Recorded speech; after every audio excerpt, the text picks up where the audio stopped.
as promised last week, we have some viewer comments and or questions that I'm going to bring up this very second. So first, we played Patchwork playback.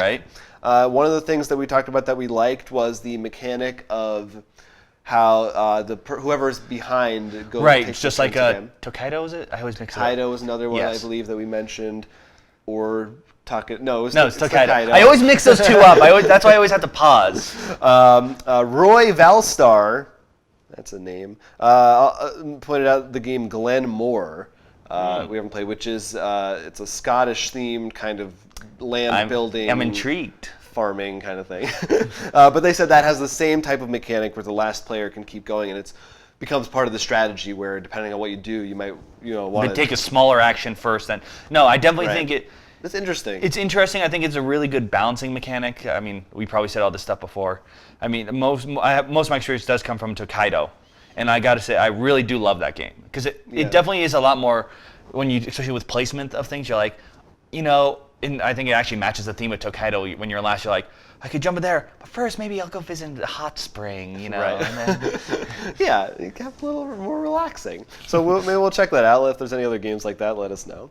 WWE is not punk rock.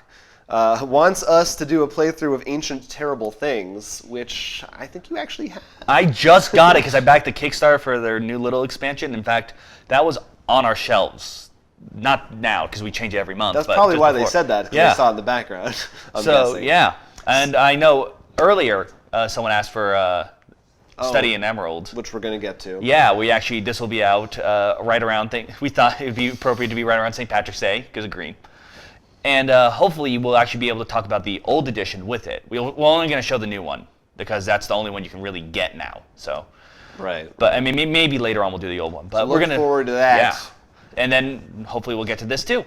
Yeah, we'll get to everything eventually. And they also recommended if we ever do an RPG, the RPG called Fading Suns. Interesting. Which I looked up is like a space opera type. Ooh, that sounds right up your alley. Thing. Yeah, that could be cool. So maybe we'll see. We do want to play more RPGs and stuff on the show. Rapture's Demise, still my favorite YouTube name, had a really good suggestion that I really liked. We did Codenames. That was our newest playback, which is really fun. Check that out if you haven't seen it. They have a suggestion for how they can play Codenames, which is instead of... Do they actually play this way? Or they said they actually play this way. Okay, I wasn't sure because I was a little confused with the way. Instead of using... The rules are the same, but instead of having the grid of words of the cards that the game comes with, using Dixit cards as the names that people have to guess. Oh, wow. Yeah. That's great. So oh my God. You could do a lot more with that. That's crazy. That's such a good idea. I know, we got to try that. Oh my God. Literally you can throw Codenames, like Mysterium and Dixit all into one box, and it's like, but the best thing is it's not just, it's the box you can bring to almost any event and almost everyone will love.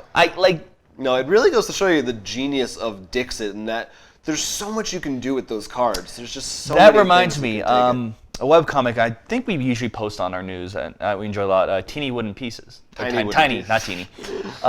They recently released a comic about Mysterium, which I laughed because it pretty much captured what happened. The guy was like, I'm going to give him a clue. I'll give him the mouse with the top hat. Because the policeman has a hat. Yeah, I'll do that. So he gives him the clue, and the guy's like, and they say that. Like, maybe it's the policeman because he had. And then someone goes, wait, look in the background. There's an abacus. That has beads. The nun's thing has beads. Yes, that's it. That's totally it. We're so good at this. You see him behind the screen just...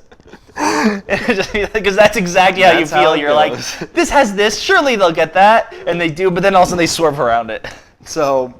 check out Tiny Wooden Pieces, and also check out Codenames, and thank you for that suggestion. And finally, this is really cool. We talked about the Kickstarter game Fog of Love. Well, the designer of Fog of Love, Jacob Jaskoff, commented and thanked us for mentioning the game. They're happy with the positive reception. And I recommend reading the comments, kind of long, but they had some interesting things to say about, not that long, interesting things to say about their experience with having a game on Kickstarter, and that a lot of the big publishers didn't want to take it in, but that with Kickstarter it really gave them a chance, and now it's been really successful. No, we'll leave a link to the comment below, but I mean, yeah, I feel there's definitely a lot not just in board games, but, in any industry, people, the big companies think that it's not worth the risk because they have these weird views on what's popular, what's not.